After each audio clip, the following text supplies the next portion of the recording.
Hi, everybody. Janet Eichorst here, and welcome. How fully do you live your life today? How meaningful is your life? Are you living and experiencing life in a way that you feel really good about? One of the reasons that I'm asking these questions is that when we are in times of big cataclysmic changes, what our heart's desires are, what our soul's desires are, what consciousness itself wants to experience through us can change. I am talking about the quality of your life.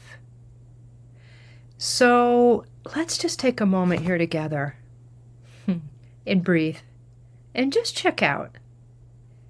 Is what you have been working towards, is how you spending your currency, your time, your money, your focus, are you spending that in a way that's in alignment with who you are now? It's a really good question for us to keep considering as we keep shifting. I know for myself, I contemplate this often in my meditation. I like to get into that present state, that 0 point state, that state where I have access to the all that is. This is available to all of us always. And because of living life on this sometimes messy planet Earth, I can access that level of connection as well as I could access it. So that's why part of my ritual, my self-care ritual, my I want to live life to the fullest that I possibly can ritual, I'm continually examining that. And it might be something like maybe you want like these grand creations. Maybe you want to serve in a major leadership way. And maybe you're ready to live life in a way of simplicity that you have never done before. Maybe things are too complicated in the way that you're living them. And you can live simply and still be a very powerful leader. And sometimes that's publicly, sometimes that's just energetically, and sometimes that could look, well, however it looks in your life. There are unlimited examples of where people have served in very quiet leadership roles. I personally appreciate that peace of mind, that way of living very heartfully, with my body engaged, and it's not complicated. A long time ago, I remember I was with my ex, and a woman that I had previously been in a relationship with said about my ex, she's so simple. And she meant that in a derogatory manner. And really the truth of that is so beautiful, was so beautiful to me because she did live very simply. And this is way before I started on my spiritual journey. But that can be true. The level of simplicity, the level of consciousness and presence and deliberateness, the way that we live in that way can be very powerful. There's a level of efficiency in that really speaks to me. And a level of joy and foundational oneness that I really love. So, are you living your life fully in the way that suits you? And if you're not, why not? What if there's nothing, absolutely nothing, preventing you from living the way that you want to live, from experiencing things the way that you want to experience them? What if there's nothing in the way of you expressing yourself and being in this world in the way that lights you up from within. Whew, now this might have brought up some things for you. Our beliefs can get in the way, and do get in the way, of how we want to live, what we want to create, how we want to express ourselves. And those, just by asking those inquisitive questions, by inquiring, what's in my way? This is what I really want. I find myself, well, not often, but I sometimes think, oh, if only, oh, I really want this. And then I stop and I'm like, wait a minute. I can have that now. No matter, and I often, not often, but I can make it about money. If I had this money, then I could do that. Now, in a very kind of basic way, that could be true, right? And no. The things that I really want to create, maybe I do need to generate some income so that I have the resources to buy something that really aligns with my soul and really would make a difference. Okay. That's possible. And that doesn't have to be hard. And there's really nothing in the way from you doing that. And that's where it gets tricky, because it's like, well, if only. It's like, well, no, I want to do that now. And how do I do that now? And there's a trick that I will use with myself, a trick that kind of bypasses a lot of those belief systems and a lot of those limiting patterns. I'll think, well, I can't do that. And then I'll say, hang on a minute. If I knew how to do that, what would I do? And for me, the answer's right there. A lot of times it's right here. And another aspect to kind of like similar to this is, if I was supporting someone else in doing something, what would that look like? Right? What would that look like? There's been so much information about manifestation, and some of it in my lens has been very clear, and some of it isn't. I believe in magic, and I believe in miracles, and I also believe in action. And sometimes people just get into the, I'll feel this and it'll magically happen. And then they forget that there's action involved in it. And sometimes that action is just about being able to receive and releasing anything that prevents me from receiving. Most of the time, there's action involved in how we interact in this world to participate in the creation. If I make a decision that I'm gonna do something, if I don't take any action, it just ain't gonna happen. It's just an idea. It's just a thought.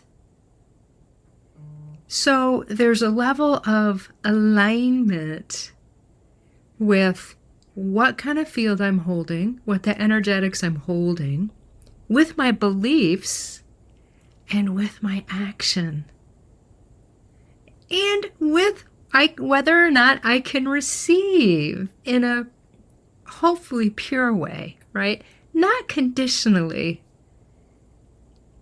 There's been so many conditions put on us, whether it's love, whether it's how we get stuff, in so many different ways. And living fully is moving beyond the conditions that have been placed on me for whatever reason. And that really does, the conditioning ends up creating beliefs where I get in my own way. So again, I will ask, what if there is absolutely nothing in the way of you living in a way that's so heartful, so satisfying, so meaningful, and so aligned with all of you and all of creation. What if there's nothing in the way?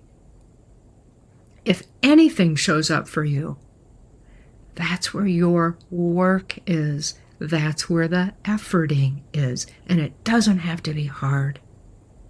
Why do I use declaration and statements to help change my energetic field? Because they work. If I want more clarity, if I get quiet and am in this place where I'm focusing on that God source that flows through me as me, and I repeat that word, not just in my lower mind, if I repeat that word, clarity, clarity, clarity, clarity, guess what happens? I get clearer. It's an experiential thing. It's not about just using that lower mind. It's about bringing all of me and the essence of creation here in this moment to shift out of a state I'm in into a different one.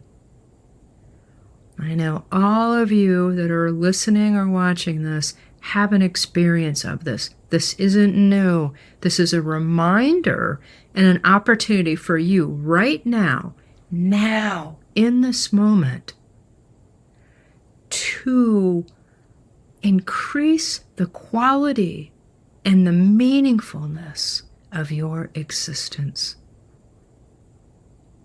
There's so many opportunities and so much assistance for us to do this now. And I think that in some of the ways that we serve as leaders it's always an insight game.